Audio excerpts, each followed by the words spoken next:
This is Channel 2 News at 4:30. They wanted a fuller figure. Now their children are paying a horrible price, and tonight they could be the latest victims of bad silicone breast implants. The claim is being made by women who got the implants and then became nursing moms. Now their babies are suffering from a variety of health problems, and they think the implants are to blame. Channel 2's Adele Arakawa is here with more. Adele? Lester, 93 women have filed a lawsuit against the silicone breast implant makers, saying they've suffered all kinds of health problems after receiving the implants.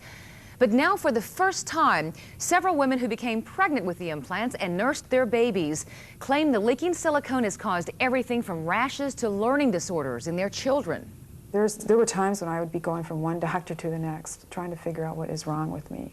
Jane, who wants her real identity hidden, now believes her silicone implants were the cause of her medical problems. She and nearly 100 other women are suing the makers of the silicone implants. But what makes Jane's claims different is that she believes the silicone was passed on to her children.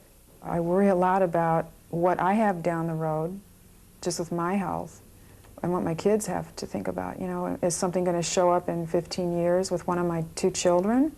5 of the plaintiffs claim the silicone passed to their children caused allergies, rashes and welts, tuberculosis, and learning disorders.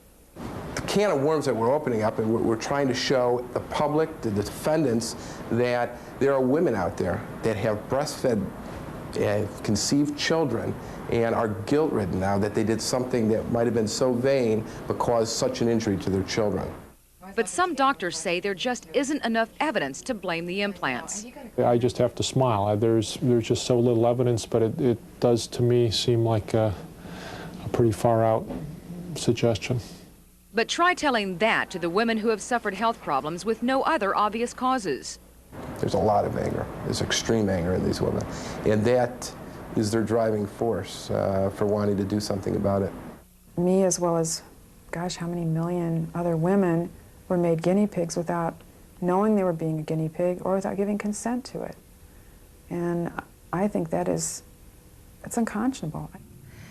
Now, 35 silicone breast implant makers are named in this suit, including Dow Chemical Company and Corning. It asks for an unspecified amount of money damages. As of this afternoon, the implant manufacturers have not responded to the charges. Lyndon Lester. Adele, thank you. And there is startling new evidence today that breast cancer hits younger women the hardest. The National Cancer Institute says breast cancer is different and more aggressive in women in their 20s and 30s. Research has found that more than half of the cancers in women under 30 are hereditary and that they grow faster and recur more than in older women.